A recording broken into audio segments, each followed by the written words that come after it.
ప్రభు నామానికి మహిమ కలుగును గాక. చేరి వచ్చిన సహోదరి సహోదరులు మీ అందరికీ ముఖ్యంగా ఈ 2-3 దినాల సభలలో దేవుని దాసులు వాక్య పరిచర్య చేస్తూ ఉండగా వారితో పాటు నాకు 2 రోజులు అనుకూలత లేకపోయినా ఒకరోజైనా మీరు మా మధ్యకు వచ్చి సహాయం చేయమని ఆహ్వానించిన ఈ బేతేలు స్థానిక సంఘ పెద్దలు, వారి సహకారులు, సంఘస్థులందరికీ నా కృతజ్ఞత తెలియచేస్తున్నాను.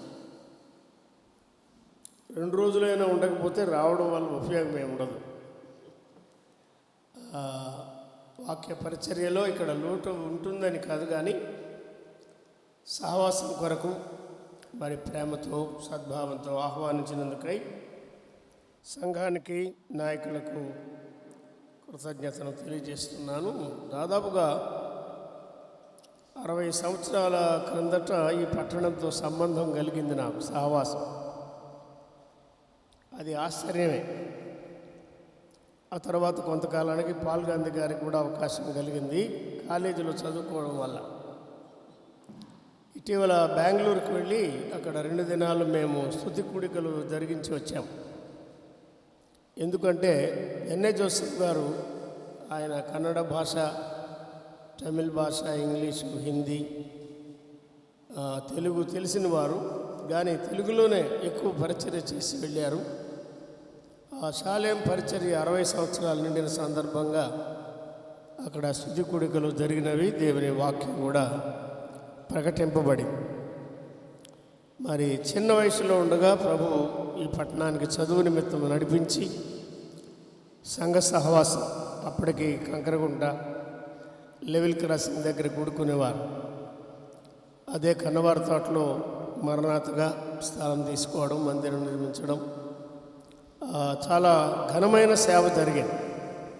ఎంఏ ప్రసాదరావు గారు, మాణిక్యరావు గారు, యేసుదాస్ గారు పెద్దలుగా ఉండి దీర్ఘకాలం నడిపించారు. సంఘాన్ని ఎంతో జాగ్రత్తగా కాపాడుకున్నారు. మేము ఆ దినాల నుండి ఉన్నందువల్ల సంఘంతో మంచి మేలు పొంది కృతజ్ఞత జీవితకాలంలో మర్చిపోలేకుండా ఉన్నాం. ఇంతలోనే ఇన్ని సంవత్సరాలు అయిందా అనేది ఆశ్చర్యంగా ఉంది. అయితే ఈరోజు ఈ 12వ నెల 12వ తారీఖు మరొక వింత ఏమిటంటే, షడ్ర గారి వర్తమానం మొదటిసారి నేను వినడం. It is so deep and devotional, presenting Christ. ప్రభు అయిన యేసుక్రీస్తును ప్రదర్శిస్తూ చాలా లోతుగా స్పష్టంగా మన మధ్య ప్రభు ఆత్మ ఉపయోగించినందుకై ప్రభుకు నేను స్తోత్రములు చెల్లిస్తూ సంతోషిస్తున్నాను. కొద్ది నిమిషాలు మనం దేవుని వాక్యాన్ని జ్ఞాపకం చేసుకుందాం. ఒక్కరోజే గనుక మరి ప్రత్యేకమైన అంశాన్ని అందించాలని నేను ప్రయత్నం చేయడం లేదు, కానీ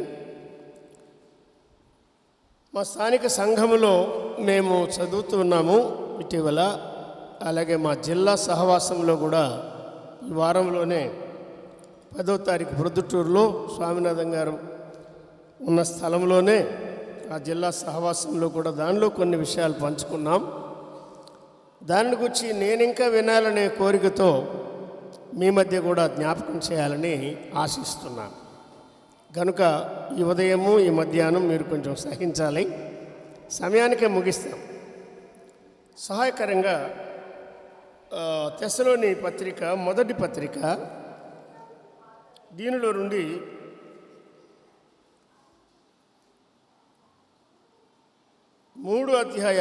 మొదటి 3 అధ్యాయాల్లో చివరి వచనాలు మాత్రం చదువుదాం. నేనే చదువుతాను.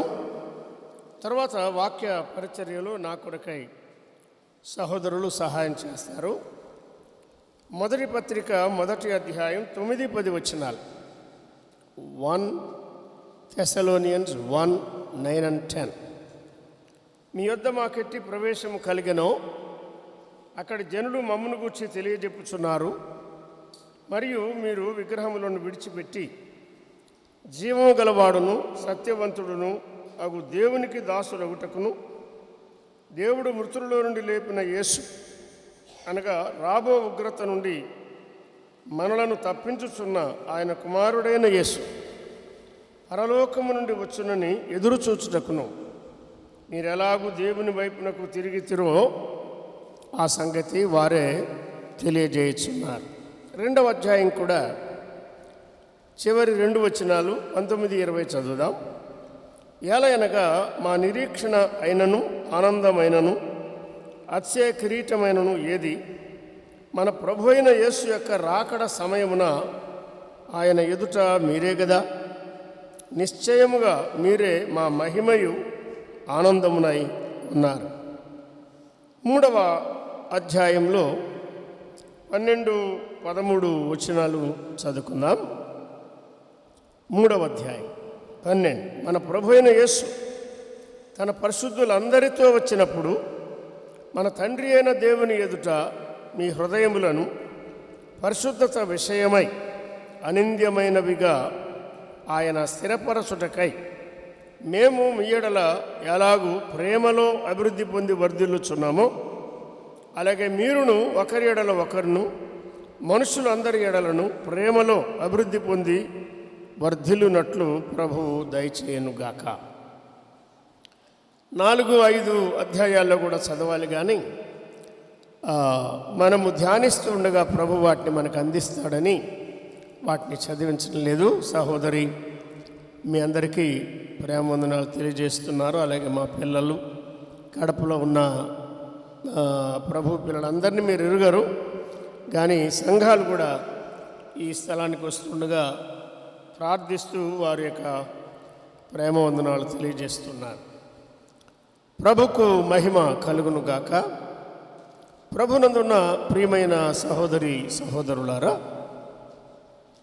ఈ ఉదయకాలం తెస్సలోనికైలకు వ్రాయబడిన పత్రికలో నుండి మొదటి పత్రికలో 5 అధ్యాయాలు ఉన్నాయి, 2వ పత్రికలో 3 అధ్యాయాలు ఉన్నాయి. ఈ 8 అధ్యాయాలలో ప్రభు రాకడ, ఆయన ప్రత్యక్షత అనే విషయాలు ఆ కాలంలోనే క్రొత్తగా ఏర్పడిన సంఘానికి దైవజనుడైన పౌలు, ఆయనతో శీల ఉన్నాడు, తిమోతి ఉన్నాడు, ముగ్గురు కలిసి ఈ సత్యాలు వారికి నేర్పిస్తున్నారు. దీనిని గురించి నేను ఇన్ని సంవత్సరాల వాక్య పఠనలో చదువుతున్నాను, ఇప్పుడప్పుడు కొద్దిగా అందించడం జరిగింది, కానీ వివరంగా ఈ పత్రికలో రాకడను గురించి నేను గత కాలంలో ఆలోచన చేయలేను. అయితే ఇవి క్రొత్త విషయాలేం కాదు, పాత విషయాలే, ఎరిగిన విషయాలే. అయినా అవసరమైన సంగతిని ఈ కాలంలో ఉన్నటువంటి మన సహవాసంలో సంఘాలకు, క్రొత్తగా చేరేవారిని దృష్టిలో ఉంచుకొని అందించడం మంచిదని ఒక ఆలోచన, ఒక భారం ప్రభు అనుగ్రహించారు.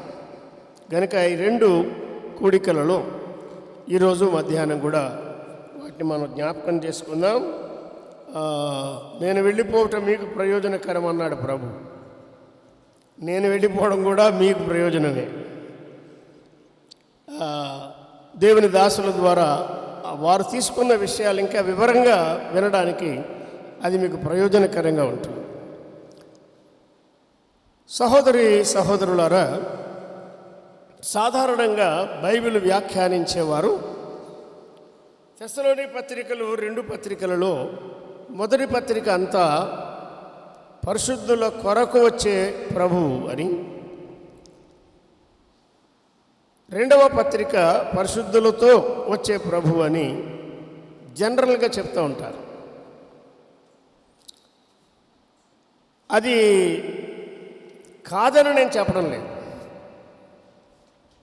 కానీ మనం చదివిన 3 అధ్యాయాల్లో చివరి వచనాలు జాగ్రత్తగా మనం గమనిస్తే ఆయన పరిశుద్ధుల కొరకు వచ్చే ప్రభువుగా మాత్రమే కాక పరిశుద్ధులతో వచ్చే ప్రభువుగా కూడా 3వ అధ్యాయంలో మనం చదువుకున్నాం.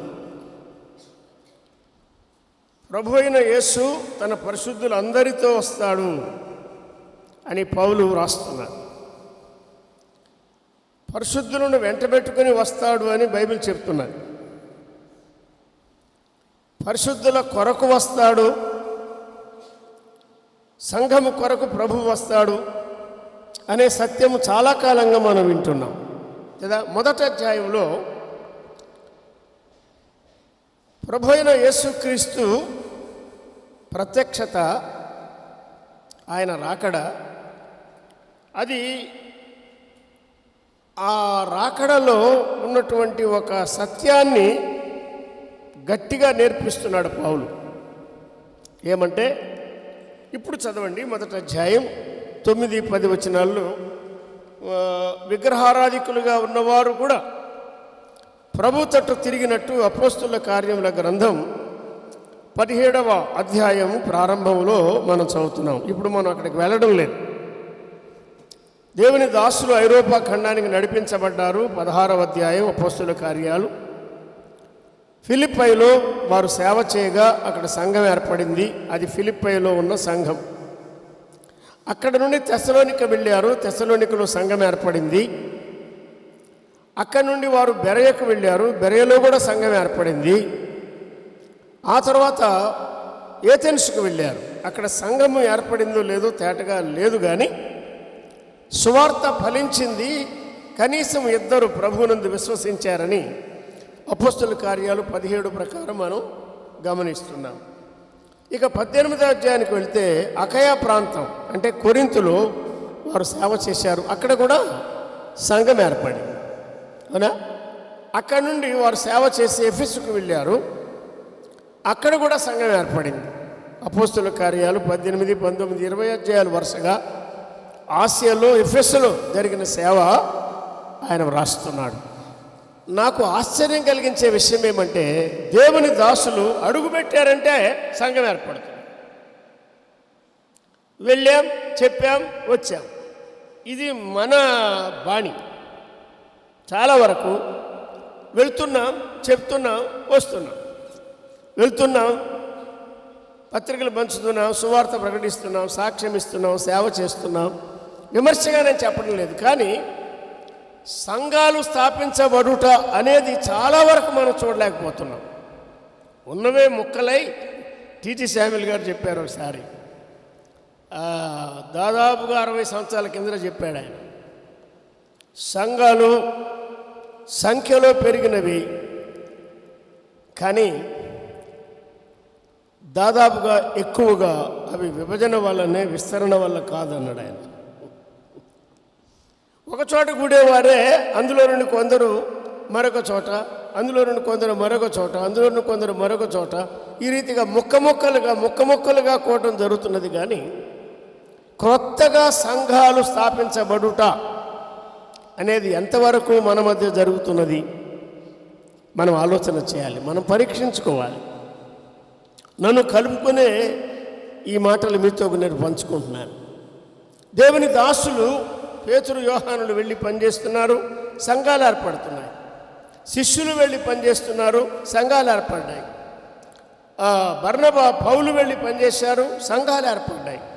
మొదటి యాత్రలో, 2వ యాత్రలో కూడా ఐరోపా ఖండములో ఎక్కడికి వెళ్ళినా ప్రభువారి సేవను ఫలింపచేశాడు. సంఘాలు కట్టబడినట్లుగా మనం చూస్తున్నాం. తెస్సలోనికలో యూదులుండగా యూదుల సమాజ మందిరానికి వెళ్ళి అక్కడ వాక్యం ప్రకటించి, తర్వాత ఆటంకాలు కలుగగా అన్ని జనుల యొద్దకు కూడా వెళ్ళి వారు సువార్త ప్రకటించారు. పౌలు, శీల, వారితో లూకా ఉన్నాడు, 16లో కలిసిన వాడు చివరి వరకు ఉన్నాడు. తిమోతి కూడా, తిమోతి సేవకు పిలువబడలేదు, కానీ తిమోతిని వెంటబెట్టుకొని పోవటం మంచిది అని దేవుని దాసులు ఎంచి ఆ యవనస్తుని తీసుకుని వెళ్ళారు. అలాగే జాన్ మార్క్ కూడా మొదటి యాత్రలో అప్పటికాని సేవకు పిలువబడలేదు, అంతే కదా. కానీ మార్కును వెంటబెట్టుకొని పోవటం మంచిదని ఆలోచించి నిరాటంకంగా బర్నబా, పౌలు ఏకీభవించి తీసుకుని వెళ్ళారు. ఆ తర్వాత జాన్ మార్క్ కూడా దేవుని సేవలో ప్రయోజనకరంగా వాడబడ్డాడు. తిమోతి కూడా చాలా గొప్ప అనుభవం సంపాదించి సంఘాల మధ్య సేవ చేసినట్టుగా మనం చూస్తున్నాం. ఎవరు వీరు?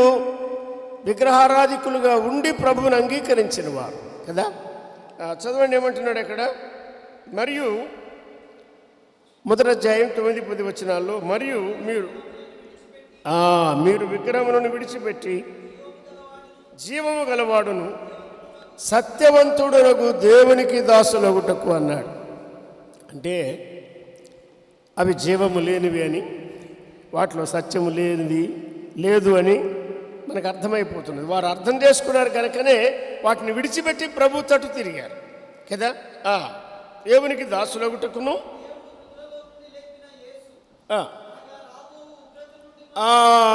ఈ మాట వినండి. రాబో ఉగ్రత నుండి మనలను తప్పించుచున్న ఆయన కుమారుడైన యేసు పరలోకము నుండి వచ్చును అని ఎదురు చూచుటకును ఆయన తట్టు తిరిగి ఆయన వైపు తిరిగారు అని ముగిస్తున్నాడు ఆయన. ఈనాడు చాలా సంఘాల్లో సభలలో ఉన్న సందేహం ఏమంటే, సంఘము శ్రమల కాలంలో భూమి మీద ఉంటుందా ఉండదా, ఎత్తబడుతుందా విడిచిపెట్టబడుతుందా? ప్రభువును నమ్మిన మనము ఆ ఉగ్రత పాలు ఒకటకు ప్రభువు నియమించాడా? కొందరు అలా చెప్తున్నారు, కొందరు ఇలా చెప్తున్నారు. అన్న మీరేమంటారు, అంకుల్ మీరేమంటారు, చాలా స్థలాల్లో అడుగుతున్నారు కదా. ఈ ఉదయకాలం నేను దాన్ని గట్టిగా స్థాపించాలని ఆశిస్తున్నాను. రాబో ఉగ్రత నుండి మనలను తప్పించే ప్రభు వస్తాడు. అంటే ఈ 1వ అధ్యాయం ప్రకారం పరిశుద్ధుల కొరకు వచ్చే ప్రభు ఆయన, సంఘము కొరకు ఆయన రాబోతున్నాడు. ఆ వచ్చేవాడు ఏం చేస్తాడు? ఆయన దేవుని కుమారుడు అన్నాడు. దేవుని కుమారుడు, మనిషి కుమారుడు, మెస్సియా, రాజు, రక్షకుడు, విమోచకుడు, కాపరి అంతా ఆయనే. ప్రవక్త ఆయనే, ప్రధాన యాజకుడు ఆయనే, ప్రభు ఆయనే, రాజాది రాజు ఆయన. కానీ ఎప్పుడు, ఏ కాలంలో, ఎవరికి ఆయన ఎలా ఉన్నాడు, దానిని మనం తేటగా అర్థం చేసుకోవడం మంచిది. బ్రదర్ చాలా స్పష్టంగా మనకు అందించారు. సంఘముగా మనము రాజు కొరకు ఎదురు చూడటం లేదు. నేను చెప్పిన మాట మీకు తప్పుగా కనబడవచ్చు, లేక అంగీకరించలేకపోవచ్చు. సంఘముగా మనము పెండ్లి కుమారుని కొరకు ఎదురు చూస్తున్నాం. అంటే 3 ముక్కలు జ్ఞాపకం చేస్తాం. సంఘానికి ఆయన ఏమై ఉన్నాడో, పెండ్లి కుమారుడు శిరసై ఉన్నాడు, పెండ్లి కుమారుడుగా. రాజుగా అంటే రాజ్యం చేస్తాడు. పెండ్లి కుమారుడు అనే సంబంధం రాజు అనే దానికన్నా చాలా సన్నిహితమైనది కదా. మనకి చాలా క్లోజ్గా, చాలా దగ్గరగా ఉండేవాడుగా పెండ్లి కుమారుడుగా రాబోతున్నాడు. కాబట్టి we are waiting for the return of the bridegroom. సంఘము అన్నప్పుడు ఆయన పెండ్లి కుమారుడు, ఇశ్రాయేలు అన్నప్పుడు ఆయన రాజు. ఇశ్రాయేలుకు ఆయన రాజుగా ఉంటాడు. రాజు రావాలి, రాజు కావాలి, మెస్సియా రావాలి, రాజ్య పరిపాలన చేయాలని వారు ఎదురు చూశారు. కైసర్ నుండి విడిపిస్తాడని మనం విన్నాం కదా. కానీ యూదులకు రాజుగా పుట్టినవాడు ఎక్కడా అనే ప్రస్తావన వచ్చింది. కానీ రాజుగా ఉండడానికి ఆయన రాలేదు. ఇశ్రాయేలుకు రాజుగా వస్తాడు, రాజ్యం ఇస్తాడు, అది ఖాయమే. యెషయా మొదలుకొని మలాకి వరకు ఉన్న ప్రవచన గ్రంథాలన్నీ చెప్తున్నాయి. బైబిల్లో చాలా భాగాలు ఆయన రాజ్య పరిపాలన గురించి వివరించేవి. యెషయా గ్రంథమంతా 66 అధ్యాయాల్లో కనీసం 60 అధ్యాయాలు ఆయన రాజ్య పరిపాలన వివరించేటువంటి అధ్యాయాలు. ఇశ్రాయేలీలు రాజు వస్తాడు, మెస్సియా వస్తాడు, విడిపిస్తాడు అని ఎదురు చూస్తున్నారు వారు. కనుక సంఘానికి ఆయన పెండ్లి కుమారుడుగా ఉంటాడు, ఇశ్రాయేలుకు ఆయన రాజుగా ఉంటాడు. మరి నమ్మని అన్యజనులు ఉన్నారే, నమ్మని వారికి ఏమై ఉంటాడు ఆయన? వారికి ఆయన పెండ్లి కుమారుడు కాదు, ఆయన రాజు కాదు. ముఖ్యంగా అన్యులు అనగానే వారికి ఆయన న్యాయాధిపతిగా ఉంటాడు. 3 మాటలే గుర్తుపెట్టుకోరా. కనుక దీన్ని గలిబిలు చేయకూడదు. మనం యూదులు యూదులే, అన్యులు అన్యులే. యూదులలో నుండి అన్యులలో నుండి ఎవరు ప్రభువుని అంగీకరించారో వారు సంఘం, వారే పెండ్లి కుమార్తె పోలికలో ఉన్నారు. ఎన్నో పోలికలో అదొక పోలిక. కనుక పెండ్లి కుమార్తె కొరకు పెండ్లి కుమారుడు రాబోతున్నాడు. పెండ్లి కుమార్తె గలవాడు కదా పెండ్లి కుమారుడు, ఆయన వస్తాడు అనే లేఖనాలు ఉన్నాయి. ఆ వచ్చేవాడు ఏం చేస్తాడు? రాబో ఉగ్రత నుండి మనలను తప్పిస్తాడు. మన మీదకి రావాల్సిన ఉగ్రత యావత్తు భరించాడు మన రక్షకుడు. ఎక్కడ? కలవరిస్తున్నాడు. అది 2000 సంవత్సరాల కిందట. మన అందరి మీదకి రావాల్సిన ఉగ్రత ఆయన భరించాడు. నమ్మని వారి మీదికి వచ్చే ఉగ్రత ఉన్నదే. ప్రకటన గ్రంథం 6వ అధ్యాయంలో చూడండి, చివరి వచనంలో చెప్పాడు. 17వ వచనం చదవగలరా? 6వ అధ్యాయం 17వ వచనం.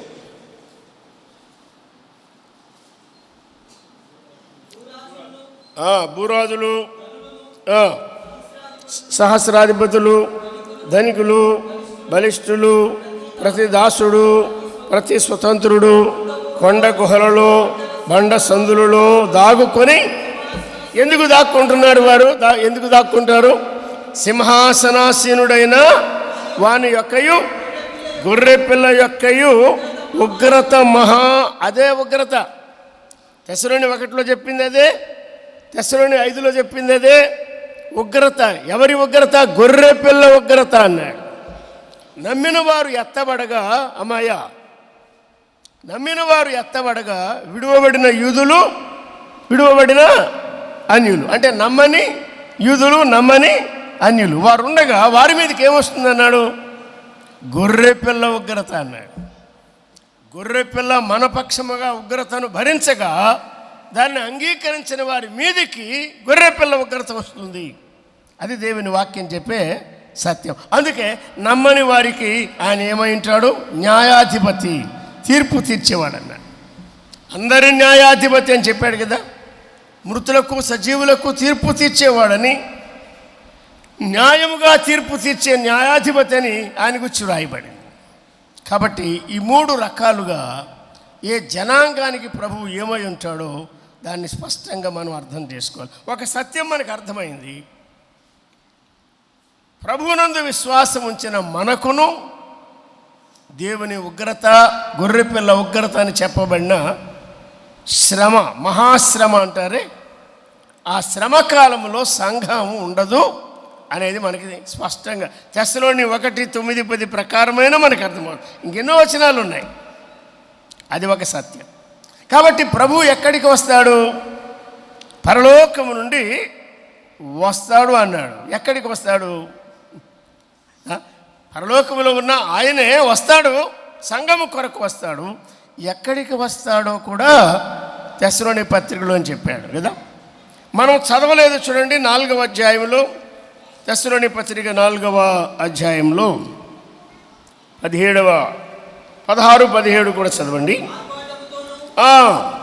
వివరాలు చెప్తున్నాడు. ఆయన రాకడ వివరాలు చెప్తున్నాడు. పరిశుద్ధుల కొరకు వచ్చే ప్రభువును గురించి వ్రాయబడింది తెస్సలోనిక పత్రికలో. శ్రమల కాలం నుండి మనల్ని తప్పించేవాడు, అసలు దానికి మనకి సంబంధం లేకుండా చేసి ఆ తండ్రి మహిమలో, తండ్రి యొక్క ఆనందములో మనల్ని ప్రవేశపెట్టే మన పెండ్లి కుమారుడు, మన ప్రభువు, మన రక్షకుడు ఆయన వస్తాడు అని చెప్తున్నాడు.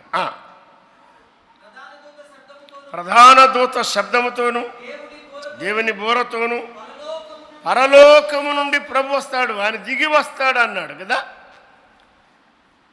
అందరి పైన అత్యున్నతంగా హెచ్చింపబడిన ఆ కుమారుడు అక్కడి నుండి దిగి వస్తాడు, కానీ భూమి మీదకి దిగిరాడు.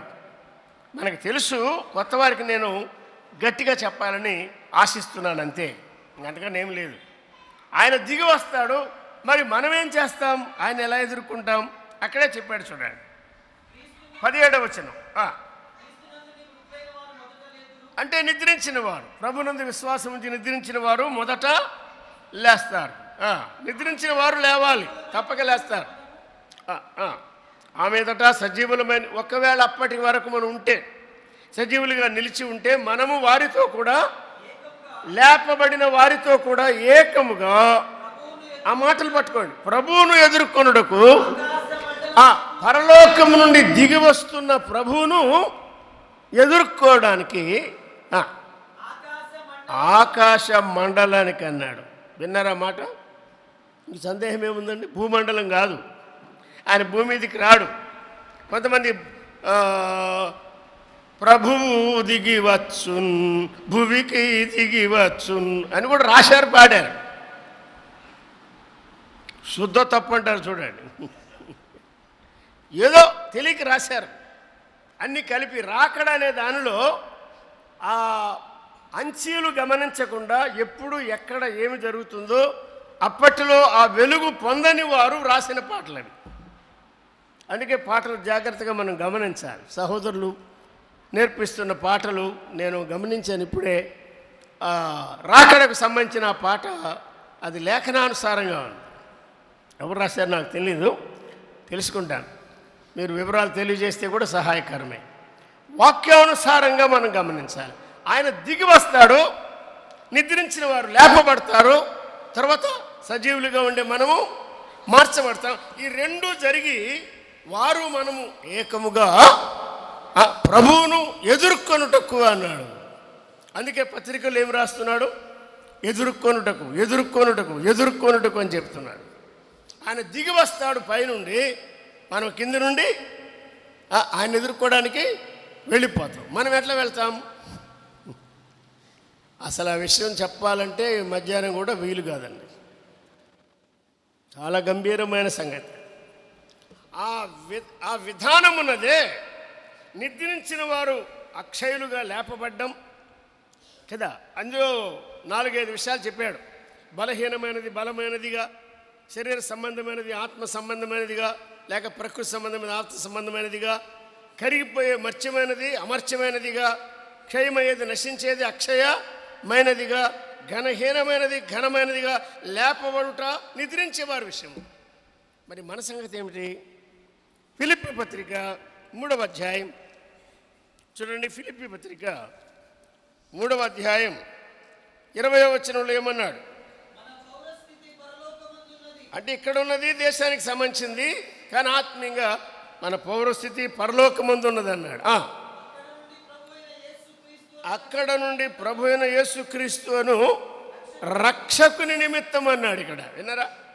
పెండ్లి కుమారుడు అన్నాడు కదా. నిజమే, ఆయన రక్షకుడు అంటే పాపముల నుండి రక్షించిన వాడు మాత్రమే కాక, పాపము పాప నియమము ఉన్న శరీరము నుండి కూడా మనల్ని విడిపించే రక్షకుడుగా, a saviour in the full sense. He will save us, he will deliberate, he will deliver us, he will liberate us. ఆయన మనల్ని పూర్తిగా పాప నియమము లేని పరిస్థితికి మార్చి తన యొద్ద తండ్రి దగ్గర ఆయన ప్రవేశపెట్టబోతున్నాడు. ఎంత గొప్ప విషయం చూడండి. మన శరీరం ఎటువంటిది?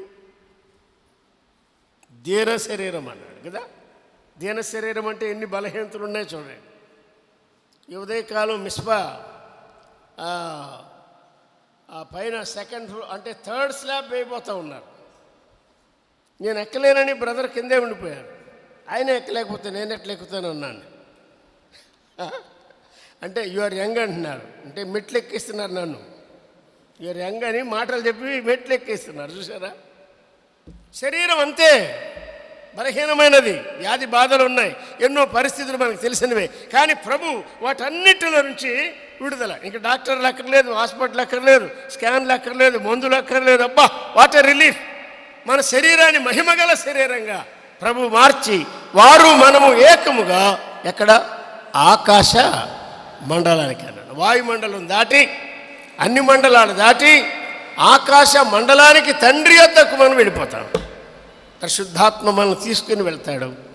కుమారుడు మనలను తండ్రి ఎదుట ప్రజెంట్ చేస్తాడు.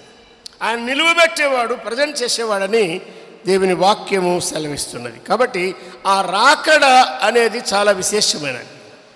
శ్రమల కాలములో సంఘము ఉంటుంది అని నమ్మడానికి ఆధారం వాక్యములో మనకేది కనబడుతుంది? క్రొత్త నిబంధన సత్యాన్ని మనం నమ్మినట్లయితే ఆయన వస్తాడు. మరి 2వ అధ్యాయంలో ఏం చెప్తున్నాడు? తెస్సలోని రెండవ పత్రిక చూడండి, మొదటి పత్రికలోనే 2వ అధ్యాయం కదా, 19-20 చదవండి. 19 ఒకటే చాలు.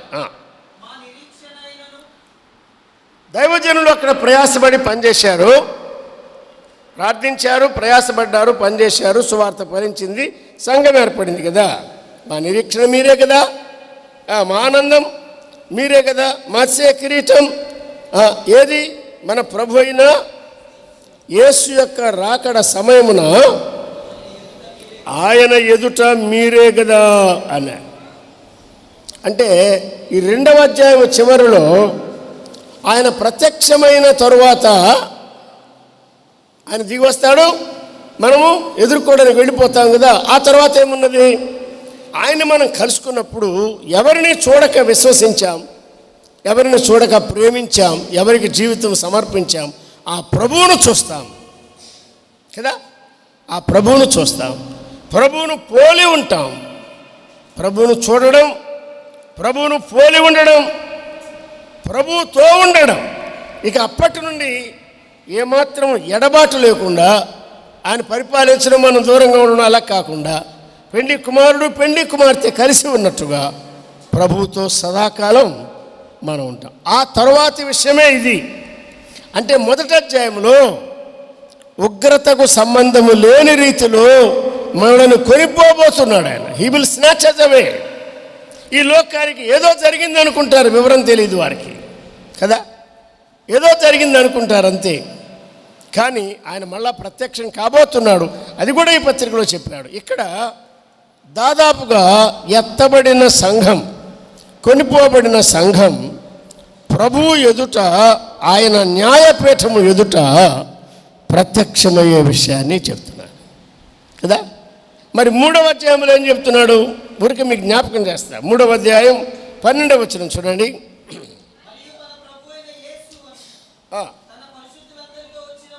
ఇది ఎక్కడ? ఒకే పత్రిక కానీ ఒక్కొక్క అధ్యాయములో రకరకాల అంచీలు చెప్తున్నాడు, మెట్లు చెప్తున్నాడు. వివరాల్లోకి మనం వెళ్ళలేం. ఆయన న్యాయపీఠము అనేది ఖచ్చితంగా ఉన్నది. తర్వాత పరిశుద్ధులందరితో వస్తాడన్నాడు. అంటే పరిశుద్ధులందరితో వచ్చేది ఇశ్రాయేలు కొరకు వస్తాడు ఆయన, అంతే కదా. 2వ పత్రికలో ఏం చెప్పాడు చూడండి, మొదటి అధ్యాయం. ఇశ్రాయేలు కొరకు రావడంలో కూడా అంచీలు ఉన్నాయి.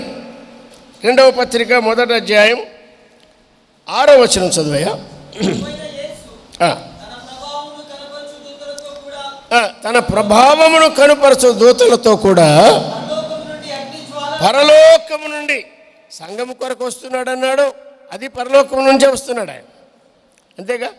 మరి ఇక్కడేమన్నాడు? పరలోకము నుండి తన ప్రభావమును కనుపరచు దూతలతో కూడా, చూద్దాం, అగ్ని జ్వాలల్లో ప్రత్యక్షమవుతాడు అన్నాడు. విన్నారా? ఇశ్రాయేలు కొరకు వచ్చినప్పుడు వారికి యుద్ధములో విజయం ఇవ్వడానికి వస్తాడని బైబిల్ చెప్తున్నది, పాత నిబంధన ప్రవచనాలు చెప్తున్నాయి. ఇశ్రాయేలుకు ముందు జయమిస్తాడు ఆయన, తర్వాత ప్రత్యక్షమైనప్పుడు ఆయన ఎవరో వారు గ్రహిస్తారు, పొడవబడిన వాడే వచ్చాడని జకర్యా 12 ప్రకారం.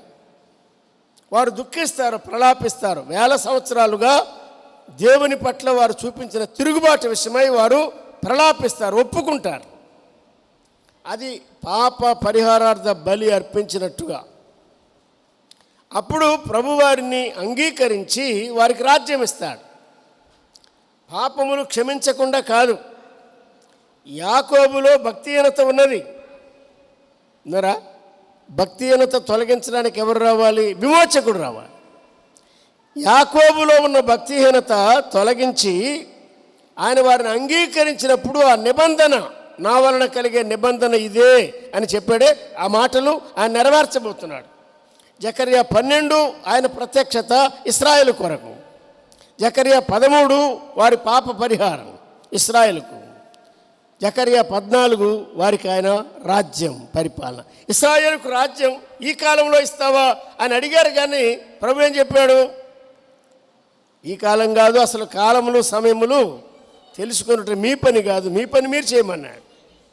సంఘము కొరకు వచ్చే ప్రభు వేరు, ఇశ్రాయేలు కొరకు వారికి విజయం ఇవ్వడానికి, వారిని విడిపించడానికి, వారిని విమోచించడానికి, వారిని తన జనముగా అంగీకరించడానికి, వారికి రాజ్యం ఇవ్వడానికి ఆయన వస్తాడు. అది 1000 ఏళ్ళు పరిపాలన సాగిన తరువాత ముగింపు సంగతి చెప్తున్నాడు ఇక్కడ. విన్నారా? అగ్ని జ్వాలలు. ఇటీవల మేము జ్ఞాపకం చేసుకున్నాం, పేతురు 2వ పత్రికలో దాన్ని వివరిస్తున్నాడు. పూర్వకాలం భక్తి అయిన ప్రపంచాన్ని జలప్రళయంతో నాశనం చేశాడు. ఇప్పుడున్న లోకం దేని కొరకు? రిజర్వ్డ్ ఫర్ ఫైర్, అగ్ని కొరకు అన్నాడు. ఆయన అగ్నితో సమస్తాన్ని కాల్చివేసి నూతన భూమిని, నూతన ఆకాశాన్ని ఏర్పాటు చేస్తాడని బైబిల్ చెప్తున్నది. ఇదంతా రాకడే, కానీ రాకడలో వేరు దశలు ఉన్నాయి. ఆయన రావాలి, సంఘము కొరకు రావాలి, నెంబర్ 1. ఇశ్రాయేలు కొరకు రావాలి, నెంబర్ 2. తర్వాత లోకమంతటి కొరకు. ఉన్న లోకం ఆదాము పాపం ద్వారా నాశనమైనది, శపించబడినది, జలప్రళయం ద్వారా ఒకసారి చూపించాడు. అగ్నితో మొత్తం అంతా ఆయన తొలగించి నూతన భూమి, నూతన ఆకాశం ఏర్పాటు చేస్తాడు. వాటి యందు ఏమన్నాడు? నీతి నివసించును అని చెప్పాడు. కాబట్టి ఏ జనాంగం పట్ల ఆయన ఎలా వ్యవహరించాలో ఎరిగినవాడు, ఆయన అలాగే కార్యక్రమాన్ని చేయబోతున్నాడు. ఆయన రాకడ విషయమై ఇక్కడ న్యాయపీఠం అని చెప్పాడే, అంటే తెస్సలోని పత్రికలో మాట లేదు, కానీ ఆ పీఠము దగ్గర ఉండగానే ఆయన కొరకు ప్రయాసపడి పనిచేసిన వారికి ఆయన జీతము, బహుమానము, కిరీటాలు ఇస్తాడని దేవుని వాక్యం చెబుతున్నది. చాలాసార్లు వాటిని గురించి మనం వివరాలు విన్నాం. ఎవరెవరు ఎలా పనిచేస్తే దేనికి తగిన బహుమానం, దేనికి తగిన మెప్పు, దేనికి తగిన ఘనత, దేనికి తగిన కిరీటం ఆయన ఇస్తాడని దేవుని వాక్యం చెబుతున్నారు. తర్వాత గొర్రె పిల్ల పెండ్లి విందు అనేది, ఇవన్నీ మర్మంగా ఉన్నాయి. అన్నీ వివరించలేదు పౌలు తెస్సలోని పత్రికలో, వేరే భాగాల్లో వాటిని గురించి ఆయన తెలియజేస్తున్నాడు. మనం వీటి కొరకు ఎదురు చూచేవారం కాబట్టి మరొక సంగతి కూడా తప్పక క్లారిఫై చేసి నేను ముగిస్తాను. 5వ అధ్యాయంలో ఏం చెప్పాడో చూడండి, 23వ వచనం. తెస్సలోని పత్రికలోనే 5వ అధ్యాయం.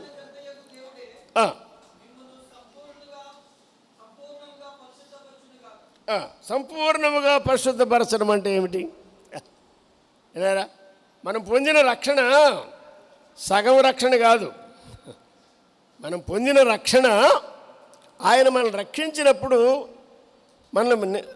మన పాపాలు క్షమించాడు, మనను క్రొత్త సృష్టిగా చేశాడు, ఆయనలో నూతన పురుషునిగా చేశాడు. ఎన్నో పదాలు దాని గురించి చెప్పాడు. అయితే సదాకాలానికి సంపూర్ణులుగా ఆయన బలి ద్వారా చేశాడు. ఆయన చిందించిన రక్తము ద్వారా సదాకాలానికి సంపూర్ణులుగా చేశాడు. ఇలా పుట్టిన తర్వాత మనం ఎదుగుతున్నాం.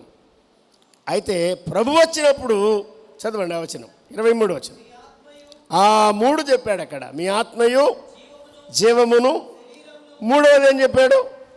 శరీరం. అమ్మా అయ్యా వినండి, ఎవరు చెప్పినా నమ్మకండి. మరి ఒక దుర్బోధ వస్తున్నది మన సహవాసంలో, సంఘాల్లో.